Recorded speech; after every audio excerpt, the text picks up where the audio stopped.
Now, Sanjeevi, you closely track what's been happening in the state of Tamil Nadu. You also speak to, the DMK leaders. And there is a reason why M.K. Stalin perhaps could already be sensing this, is it not?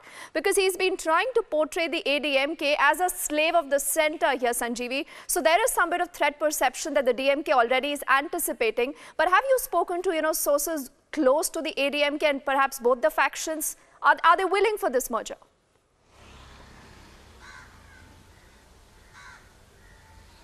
Well, they are actually ready for the merger within two parties, because there are some of the complications which is within the party as well, because OPS has kept two demands. One, to evict the Shashikala and the family away, and second thing is to conduct a probe in the death of ex-Chief Minister Jayalalitha.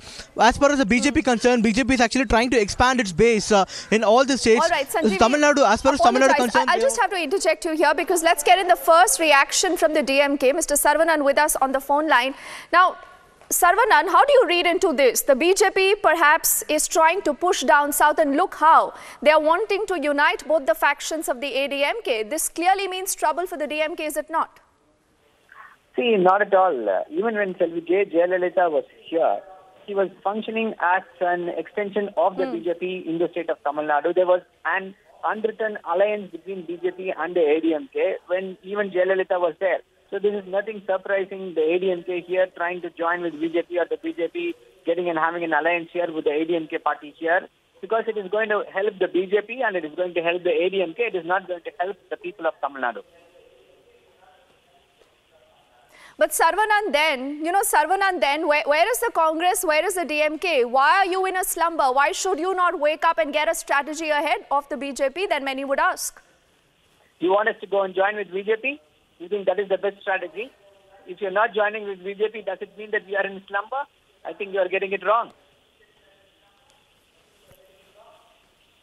So what is the DMK's counter plan? What is the DMK's counter plan? Are you in touch with the Congress? Because remember, this is the best space for the DMK to grow, many would say, post the demise of Jayalalitha. But has the DMK been able to capitalize on the situation? See, whether Jayalalitha was there or not, irrespective of that, we have our own political space, and we were near the mark. Just by a small margin, we lost the victory. So it does not diminish. We are not bothered about the weakness of the other party. We are strong by our own strength. That is the beauty of our party. Yet another aspect is that if the BJP and the AIADMK, the only reason why Jayalalitha did not directly align with BJP was that it will diminish the importance of the AIADMK party in the state of Tamil Nadu. That is the reason. If the AIADMK is going to do that, well, let them do that. Go ahead. Self-destruct. So do you have a word of caution for the AIADMK? Do you have a word of caution then? See, when Jayalalitha herself did not do that, why will they do? Why are these people going to do that? If they are going to ally with the BJP, then they lose their independence. They are going to lose their identity.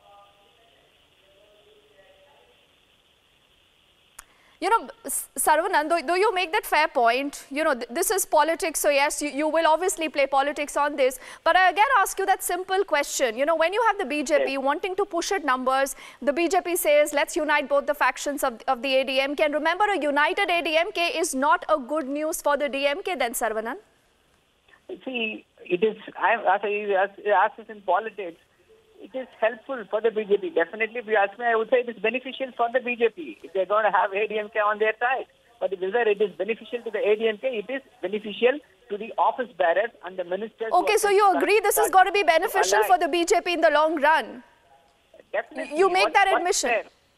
Yes, definitely. It will be beneficial. That is why, otherwise, why would the BJP go and ally with the AIADMK if it's not going to be beneficial to them? But it will not be beneficial to the AIADMK party or its cadre. Interesting. So what happens to the regional satraps? What happens to the DMK? What is the DMK doing? Where is your fighting spirit? What is there to fight? We are fighting. Every day we are fighting inside the assembly, outside the assembly against this corrupt AIADMK regime. If the BJP is going to walk the talk, will it ally with this corrupt AIADMK party? What happened to its corrupt plank, anti-corruption plank? This is the most corrupt party we have ever seen in the state of Tamil Nadu. And if BJP wants to ally with them, let them go ahead. Why would we want to stop that? Saravanan, because you actually rake up the corruption issue. The point is that today, if you align with the Congress and you tell us, that the Congress doesn't need to worry about corruption, you need to be living under a rock, Saravanan. That's got to be equally difficult for voters to believe. So where is the choice? That's exactly what I asked you. That where is the choice that you're even creating or building up before the BJP now that is, actually getting both the factions of the AIADMK together, and you believe that this is actually going to be good for the BJP in the long run. What is the DMK, what is the Congress doing? See, if you compare the corruption levels of all the Indian political parties have the same kind of allegations. One cannot claim a holier-than-thou attitude apart from the other party. Let it be the BJP, Congress, AIADMK, DMK, all of them, all the parties, there are allegations of corruption. You cannot say just put one party and say this is the most wonderful party in the state of the country. Every other party is a corrupt party. No, that comparison will not work. As far as Tamil Nadu is concerned, people have seen the good work. The Tamil Nadu's economy is sustaining because of the economic policies pursued by the DMK, which is that is the reason why we got 89 MLAs in the last election, even when Selvi J. Jayalalitha was there. The vote difference is just 1%. And the places where we fought head-to-head. Okay, but Saravanan, again it boils down to numbers. It boils down to optics. And that's the reason why the BJP is wanting to unite both the factions. But stay with me because Mr. Palaniswamy of the OPS faction also with us. Now, Mr. Palaniswamy, what is it? Are you willing to merge with the other faction of the AIADMK and then join the NDA? No, we will not accept Sasikala and their family into the party. That is our primary demand. So as long as Mr. Sasikala's influence in the party is there, we will not go closer to them. Okay, but this means that sans Sasikala, sans the close family, you're agreeing for a merger with the other faction.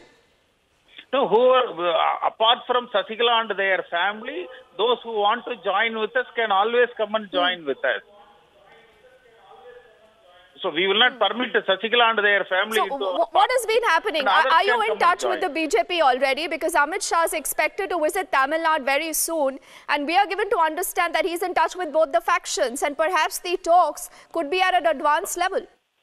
No, Mr. Amit Shah is the president of BJP party. He can very much come to Tamil Nadu, but that doesn't mean that we are in talks with him. We are a regional party. We are on our own, and we will go on our own. There is no serious thought of us going together with the BJP.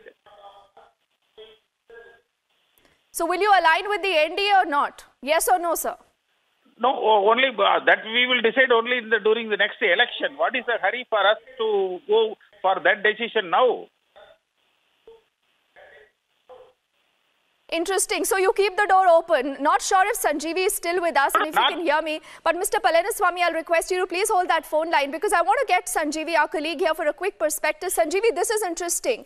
When you have the OPS faction saying that, listen, for the moment we are in no hurry to take a decision, but we keep our doors open. So this means the opportunity there is wide open. The BJP can come in, the BJP can get both the factions together and perhaps, create a magic when it comes to numbers, considering that the AIADMK is only the third largest party when it comes to the parliament, Sanjeevi.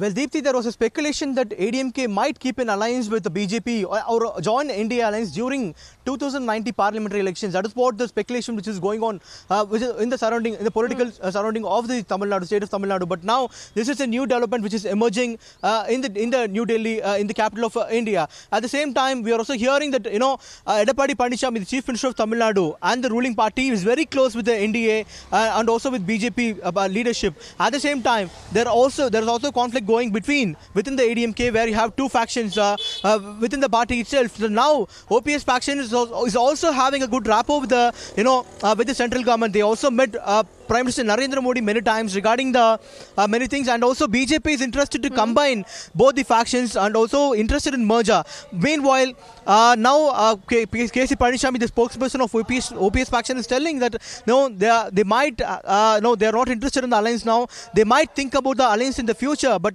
this is going to be definitely an obstacle for the merger between the. So the Edapadi Panichami faction can easily go and merge with the NDA alliance without the OPS faction. At the same time, this is going to be danger for the OPS faction. That's what we have to take, Deepthi. But Sanjeevi, important that you outline that, and this is exactly what Aishwarya was also talking about a little while earlier. How exactly could this merger happen? Because the OPS faction, remember, is very clear. They say you cannot have a merger unless you remove Sasikala, unless you remove the family. But will the two factions agree on that? And who's going to be that one united face then of the ADMK, Sanjeevi?